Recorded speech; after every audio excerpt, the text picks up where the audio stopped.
مساء الخير، أنا المرشدة السياحية والنهاردة قصة حياة فنان في دقيقة. فناننا النهاردة من نوع مختلف.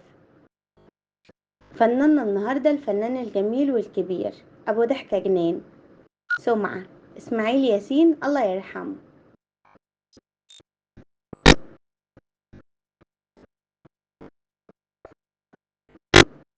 تاريخ ميلاده 15 سبتمبر 1912. تاريخ وفاته 24 مايو 1972. توفى عن عمر يناهز 60 سنة. الله يرحمه ويرحم الجميع.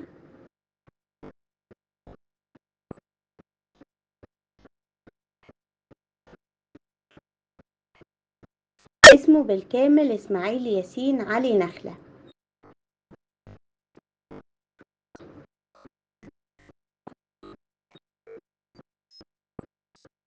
واسم الشهرة أبو ضحكة جنان، أو ممكن نقول سمعة.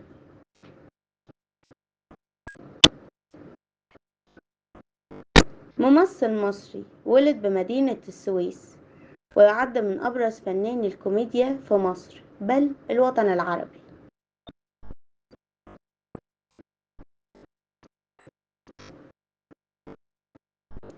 عاش طفولة بائسة وحياة غير مستقرة، حيث لم يكمل دراسته الابتدائية وترك المدرسة عقب وفاة أمه ودخول أبوه السجن، فاشتغل بياع مناديل أمام محل بيع أقمشة.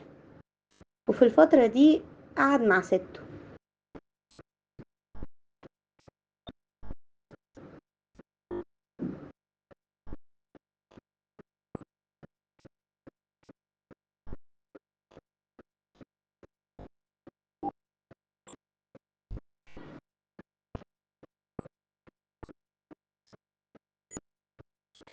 نمت موهبته الصغيرة وتأثر بعبد الوهاب، وحاول إن هو يكون مطرب وغنى في الأفراح والمقاهي.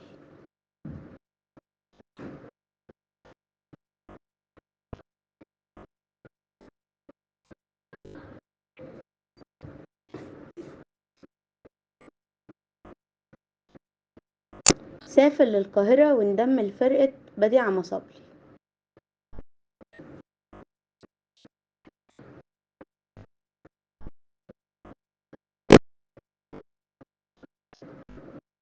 وأول فيلم ليه قدمه فؤاد الجزائري عام 1939 في فيلم خلف الحبايب.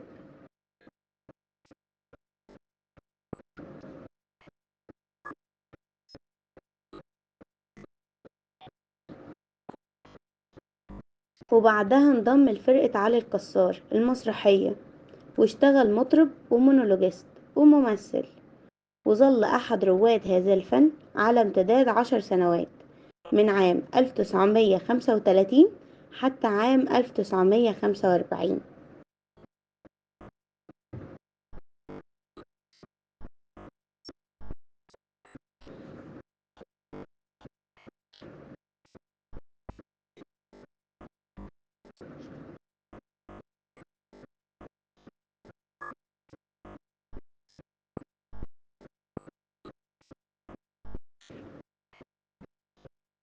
اشتغل في السينما وأصبح أحد أبرز نجومها، وتاني حد في تاريخ السينما المصرية أنتجت ليه الأفلام باسمه بعد ليلى مراد.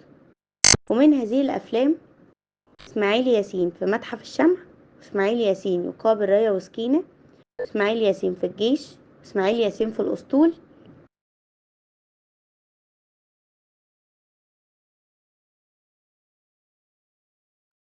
ساهم في صياغة تاريخ المسرح القومي المصري، وكون فرقة تحمل اسمه، وظلت هذه الفرقة تعمل على مدة 12 سنة، من عام 1954 حتى عام 1966، وقدم خلالها ما يزيد عن 50 مسرحية بشكل يومي. ومن أهم الفنانين اللي كانوا موجودين محمود المليجي وعبد الفتاح الأسري وماري منيب.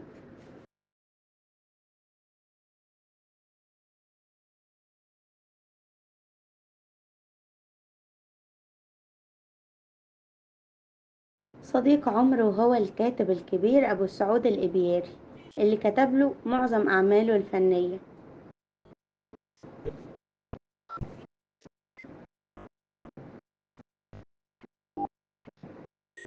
قدم 50 مسرحية و234 فيلم سينمائي، ده غير المسلسلات الإذاعية والمسلسلات التلفزيونية، ومنهم العقل والمال، حكاية جواز، كرم الهوى، فرسان الغرام، طريق الخطايا، عصابة النساء،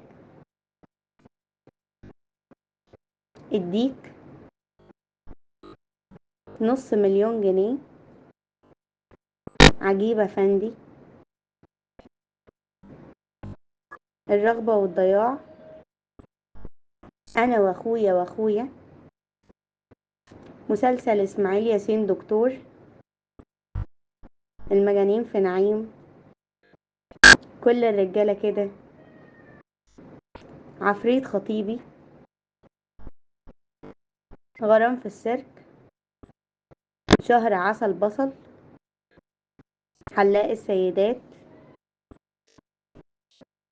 هيجننوني،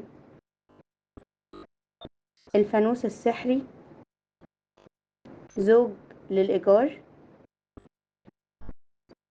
الترجمان، إسماعيل ياسين في السجن، ملك البترول، الفرسان التلاتة، العتبة الخضراء، مليونير الفقير. الله يرحمه لأنه ترك لنا سيرة طيبة نتكلم بيها عنه، ولأن قصة حياة الفنان لا يمكن تكون في دقيقة، وعشان كده استنونا في قصص حياة الفنانين اللي جاية. يا ترى هنتكلم عن مين؟ سلام عليكم.